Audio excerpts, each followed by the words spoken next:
Hi, welcome to Jenny Sherbo Performance Horses.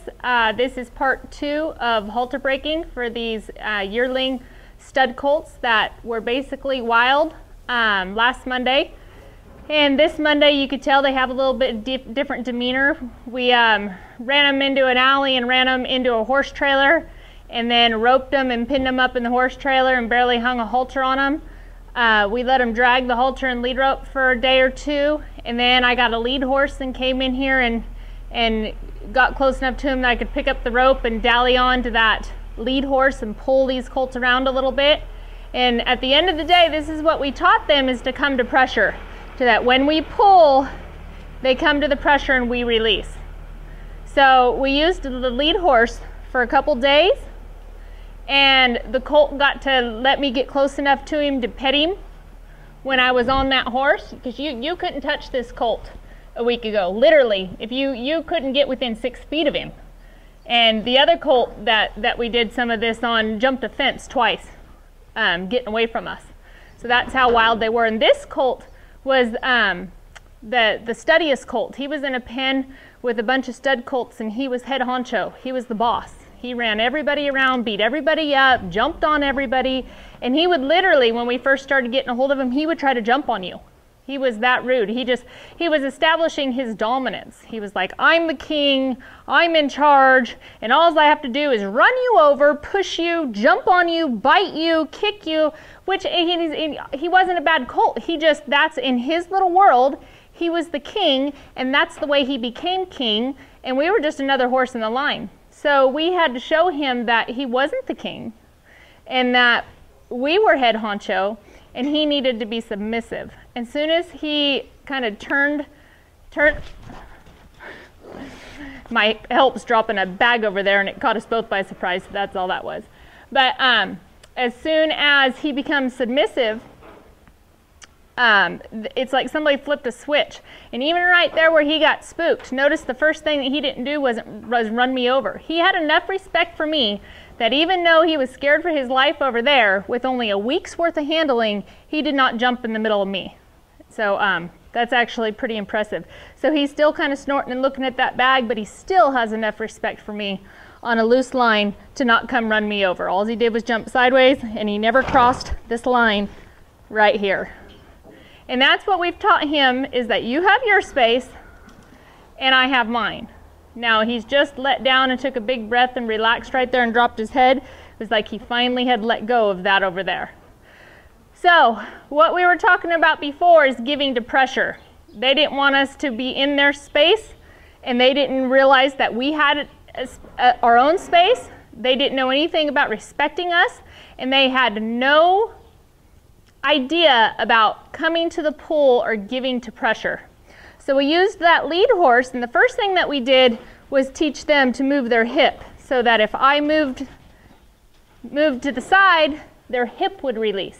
This is the key.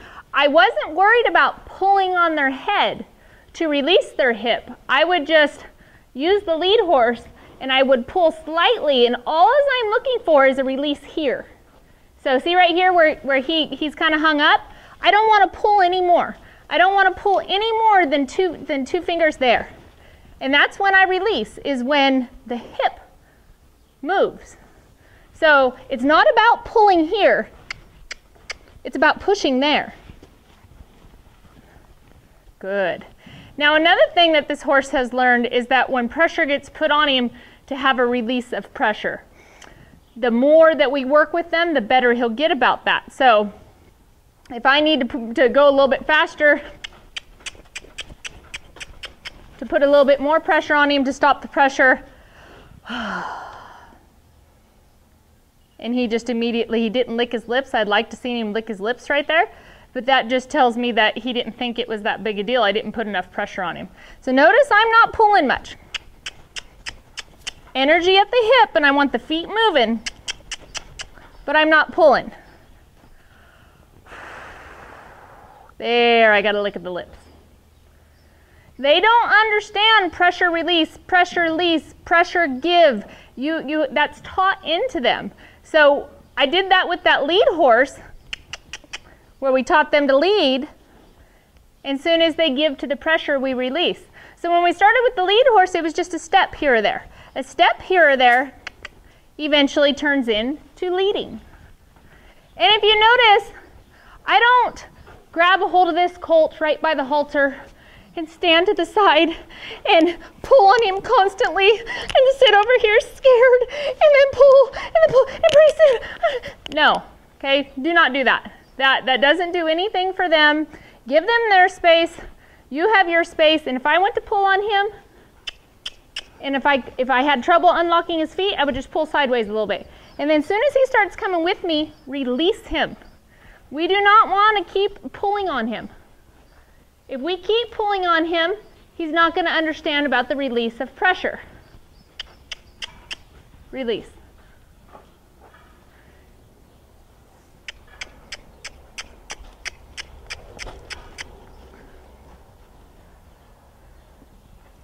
Good boy.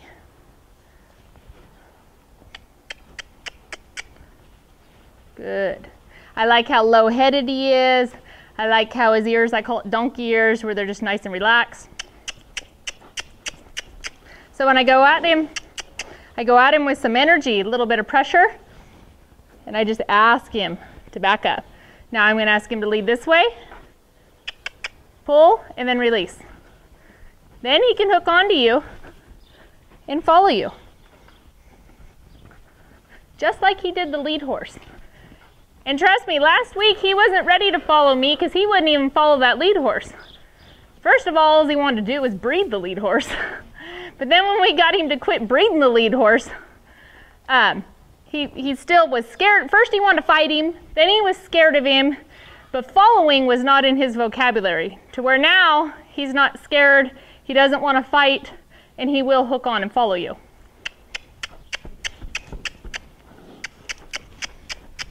Good. You don't always have to tap them in the nose. You can tap them in the leg. I just don't have my tapper, whatever. As long as their feet are going to move in the opposite direction. Remember, last Monday, he was wild. You couldn't even hardly get in this pen with him, and dang sure that he was dangerous and had no feel. So the horse that we have today is a very different horse. And I'm not saying any of this to go, oh yeah, look what I did. I'm saying, look at how cool horses are. In 1 week, they can go from being wild to docile. I mean, that's this horse just giving up his life and saying, okay, I trust you. Okay, I'll follow you. And that's part of the reason why we love horses. I mean, it's so cool. And at the end of the day, these horses do have a brain smaller than my fist. Okay, they have a brain slightly larger than a walnut. But it doesn't mean that they're stupid. They just need a leader. They need a simple plan, and they need repetition, and they need the leader to follow the plan. As long as they understand how to play the game, and the rules are really elementary, really black and white, they'll give up their life in a week, just like this colt has. We've laid him down. I've sat on top of him. You know, he's really sweet. You couldn't touch his face at all last week, and even right here where he doesn't want you to touch his muzzle much. First of all, he has warts on his face, and they're sensitive. Secondly, it's not natural for something to be touching their face. See, the stud will come out in him a little bit. But see, all this is going to be really important when you go to bridle him. Now, we're not going to get on this colt for 6 months. But in 6 months, we're going to get on him. There. And I'm going to need to put a bridle on him. See how he licked his lips when I released the pressure? And I made him let my hand stay there. I got off to the side of him, so I'm not standing in front of him. And then when he accepts my hand, then I release him. There, and he licks his lips. Now I'm just going to go back to him. I start up high where he is comfortable. Work my way down to where he's not comfortable. There, and you can't see this, but I'm sticking my thumb in the side of his mouth. That's why he's opening his mouth. Because that's what I'm going to need to do when I bridle him, or worm him, or get his teeth done, which is going to happen next week. Okay. Then when he slows down a little bit, his buddy's out there hollering for him. There. There. Then I can release him. Then I'll come over on this side and do the same thing. Yeah, you're okay. Just go to stick my hand down there.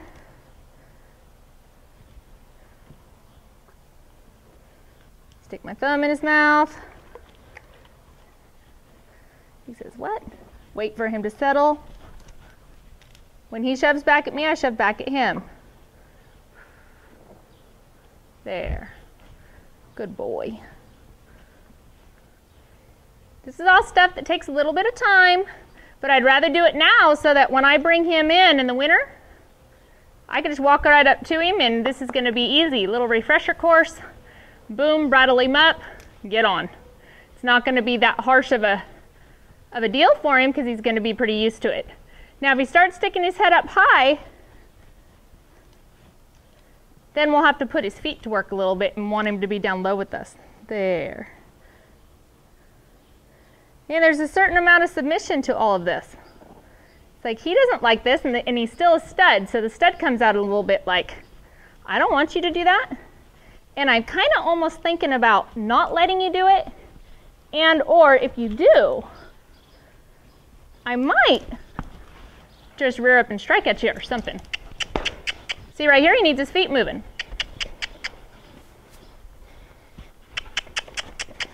He needs a reminder that he's not the boss.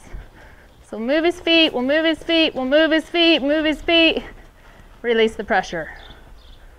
And when we do release the pressure, we'll go back to rub his head. There, start to release him down, run my hand over, there. Basically just trying to show him that it's not so bad.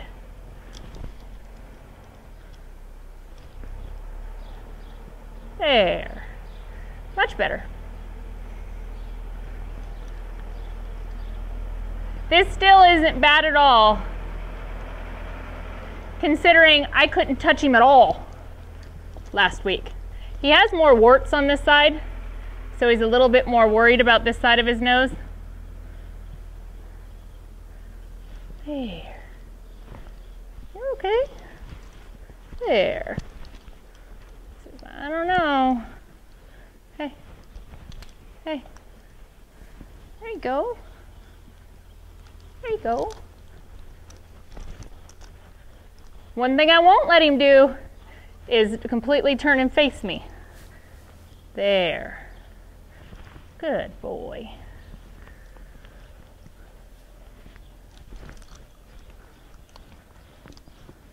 There.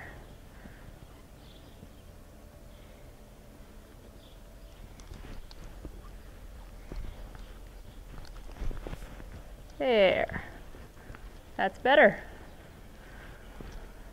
Another really easy way of doing this is to start to feed them grain. These colts won't eat grain yet. They just don't know what it is. But if you start hand feeding him some grain, he's a stud, so you got to be careful not to do it too much. But it'll really start to let him know that, yeah, that's a good boy, big lick right there. That when I touch your face, it's actually a good thing. There, that was a lot better that time. There. I see right there, he's just letting my hand be there. There. Much better. So he just had to figure out that I wasn't going to kill him. That it wasn't terrible. Like I said, he's got some scratches on his face. He's got some warts on his face. They're not used to anybody touching their face. So, and he started to get on the muscle again, the stud. There. That was a lot better. I know. There. You're not so bad. You're not so bad. You're okay. So a little bit more of that, and he'll be ready for the dentist next week.